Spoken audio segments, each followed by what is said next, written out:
സാധാരണ നിങ്ങളൊക്കെ മയിൽ വിളക്കായിരിക്കും കണ്ടത്. ഇവിടെ ഒരു മയില്, ഇത് ഗണപതിയാ. കണ്ടോ?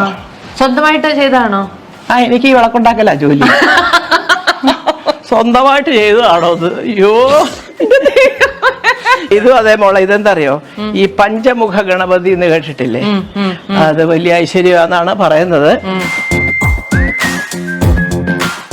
ഇത് അത് എന്റെ അമ്മയുടെ ബെഡ്റൂമാ. അത് കാണുക, അത് സ്വർണം കൊണ്ടായിട്ട് കമ്പിയൊക്കെ അതുകൊണ്ട് ഗോൾഡൻ എന്തുവാണ് അതിന്റെ പുറത്ത് മേക്കപ്പ് ഒക്കെ സാധനങ്ങളൊക്കെ കിടക്കാറില്ല. അതൊക്കെ ചുമ്മാ സാധനം ഇപ്പൊ തൽക്കാലം കൊണ്ട് വെച്ചിരിക്കുക.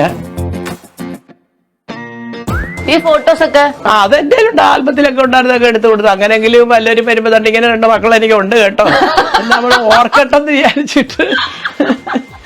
ഇങ്ങനെ 2 മക്കളെ അല്ല, ഇത് എന്റെ മക്കളാണ്, ഓർമ്മയുണ്ടല്ലോ ഇന്ദ്രയത്തിന് എന്നൊക്കെ നമുക്ക് ചോദിക്കാം. ഈ പറയണ അല്ലയാൻറ്റി ഭയങ്കര ഫ്രീ ആയിട്ട് ഇവിടെ ഇരിക്കാണല്ലോ മക്കളെ നോക്കിയിട്ട്. 25 ദിവസം മാസത്തില് ജോലിയെടുപ്പാണ്. അതാ സത്യം. അത് ഇപ്പോഴാ മോളെ ഇച്ചിരി കൂടുതലാ. ചെറുപ്പകാലത്ത് ആരും ഇങ്ങനെ വിളിച്ചിട്ടില്ല. അല്ല 2 മാസം കൂടുമ്പോ ഒരു വേഷം. ഇപ്പൊ ഓട്ടം തന്നെ, വയസ്സായപ്പോ ഓട്ടത്തോടെ ഓട്ടം. അതെ. അപ്പൊ എല്ലാരും ഫ്രണ്ട്സ് ഒക്കെ പറയുന്നത് എന്താ, ഇഷ്ടപോലെ ഉണ്ടാക്കുന്നുണ്ടെന്നാണ് അല്ലേ? കുഴിച്ചിട്ടിരിക്കുക. ഈ ഫോട്ടോ എപ്പോഴെടുത്താ? ഇത് എനിക്കൊരു വീടുണ്ട് ഇവിടെ, റെന്റിന് കൊടുത്തിരിക്കുക, വലിയൊരു വീട്. അവിടെ അത് തന്നെ. ആ വീട്ടില് ഇവരെല്ലാരും കൂടെ ഒരു ഓണത്തിന് കൂടി. അപ്പോഴാണ് നമ്മുടെ മഹിളാരത്നമായിരുന്നോ നാനയോ അവര് വന്ന് ഇങ്ങനൊരു ഫോട്ടോ, ഓണക്കാലം എല്ലാവരും. അപ്പൊ നമ്മുടെ വീട്ടിൽ തന്നെ. അത് ശരി, അടിപൊളി ഭംഗിയുള്ള ഫോട്ടോ അല്ലേ? അപ്പൊ ഞാൻ പറഞ്ഞു ഇതുപോലെ ഞാനൊന്നും പറഞ്ഞേ, അവര് പറയാതെ എന്തൊരു ഐശ്വര്യ നടക്കിരിക്കുന്നത്. സ്വയം പുകഴ്ത്തൽ എനിക്ക് ഇഷ്ടമേ അല്ല.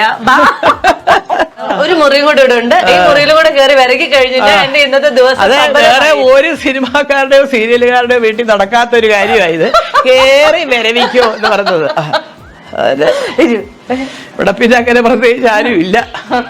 ഓ, ഇതാരാ വരച്ചേ? അത് വരച്ചത് ഇത് വിജേഷ് തന്നെ. ശരിയാ, വിജേഷ് കുമാർ. ഇതിനകത്തുനിന്ന് എനിക്ക് പുറത്തിറങ്ങണ്ട, വെള്ളത്തിന് വെള്ളമുണ്ട്. അത് ആ സ്വിച്ച്, ഒരു റിക്ലൈനിങ് ചെയറാണ് ഇലക്ട്രിക്, അതിലിരിക്കും. ഞാൻ ഓരോ സിനിമയെങ്കിൽ സിനിമ, പ്രോഗ്രാമെങ്കിൽ പ്രോഗ്രാം.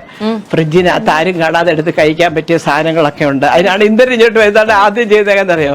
അവൻ മൊബൈലിൽ ഈ ഫ്രിഡ്ജ് തുറന്ന് വെച്ചിട്ട് ഫോട്ടോ എടുക്കും, നേരെ രാജുവിന് അയച്ചു കൊടുക്കും. ഡയബറ്റീസ് ആണ്, ഔഷധയാണ്, മക്കളെ നിങ്ങൾ വന്ന് കാണണേ എന്ന് പറയുന്ന അമ്മ കഴിക്കുന്ന ആഹാരം, മൈസൂർ പാവ്, ബോളി, ജിലേബി. ശരിയാ കേട്ടോ, ഇതിനകത്ത് എന്തൊക്കെ ഇരിക്കണേ, നിറച്ചു മിഠായി. അയ്യോ.